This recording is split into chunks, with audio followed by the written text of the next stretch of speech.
Basically, you just pour it. You don't pour. Oh my god, don't pour.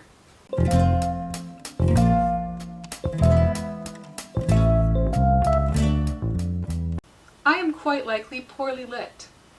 We're still figuring this out, folks. Hi, I'm Shell and I'm a cosplayer. If you're new to my channel, welcome. Or if you're a subscriber, welcome back.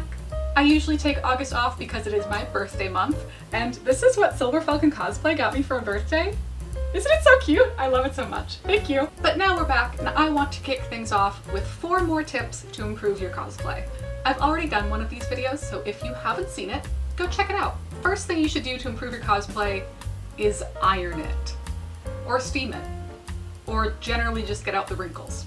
This is one of those things you have to do the night before or the morning of the convention, but if you set aside that time and make a point of doing it, it really does improve your cosplay. It's especially important if you bought your cosplay and it was shipped to you, because those bags in the mail get so wrinkled.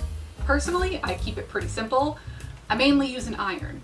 This is not a fancy iron. This iron is from 1987. This iron is older than me, and it works just fine.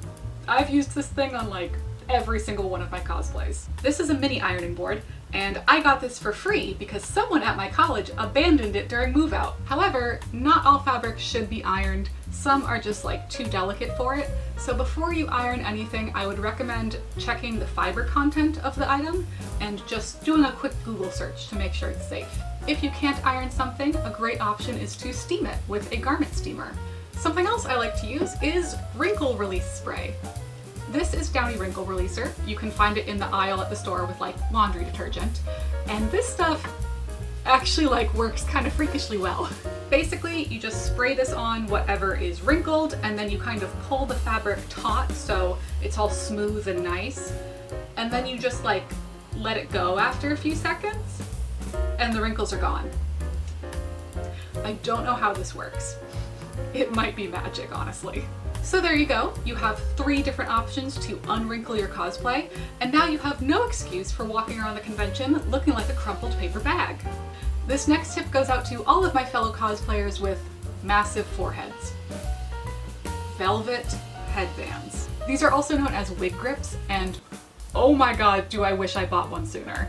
For whatever reason, I have one of those head shapes where wigs just like to evacuate off of my scalp after a couple hours, and specifically they always slip up past my forehead, like revealing my actual hairline, and it's not a good look, frankly. And that's exactly what was happening to me at a Renaissance fair this summer, and my friend Graced by Cosplay was like, Shell, you gotta get a headband. So I finally gave in and I ordered them off Amazon for like $8, and I'm never cosplaying without these again. These things are pretty much idiot proof. I just put my hair up in a wig cap, put this on over it, and then put my wig on top. And it lives on my head now. It's not going anywhere. Here, watch.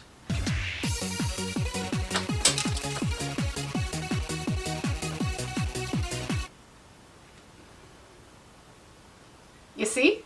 I regret doing that because now I'm gonna look like a mess for the rest of this video. I had like one bobby pin in here that was holding this chunk of hair back, and it just went flying and I can't find it. Okay, she's gone forever. She's gone to the sands of time. I'm just gonna be doing this for the rest of the video. Anyway, wig grip, Amazon, you're welcome. The next tip to improve your cosplay is get a prop. This is not super helpful at conventions because having a prop means you have one less hand to do everything with, but it's really, really good for photos. In my opinion, I think having a prop really completes the look of your cosplay, and I find it much easier to come up with poses. I can point it at the camera, I can hold it this way, I can hold it this way, I can put it behind my head, I can put it over my shoulder, I can put it down at the ground. Like, there's so many different things you can do, and the ideas just come a lot more easily. You don't have to make your prop yourself. It doesn't even need to be fancy. Your prop could literally be a mug. I've made a fair share of props, but I've also just used things like books or my phone. It's almost like a screen grab from the show, where you just plucked the character from the middle of whatever they were doing.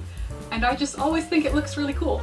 My last tip is for the very final part of your cosplay. Once you have made it and it is complete and you are satisfied and you're looking at it thinking, what a fabulous job you did, add one more thing. This tip is particularly helpful to me because I'm not like super detail oriented in my crafting. I just kind of like focus on making the thing and having the thing, and everything else is like extra. However, in this past year, I've started adding an extra detail to all of my cosplays, and I'm thrilled with how they look. It looks so much better. A great example of this is my She-Ra armor, which I bought in 2019 and have worn several times. But this year in March, I added a bunch of golden studs and gems to kind of the lines along the armor. And it looks so cool.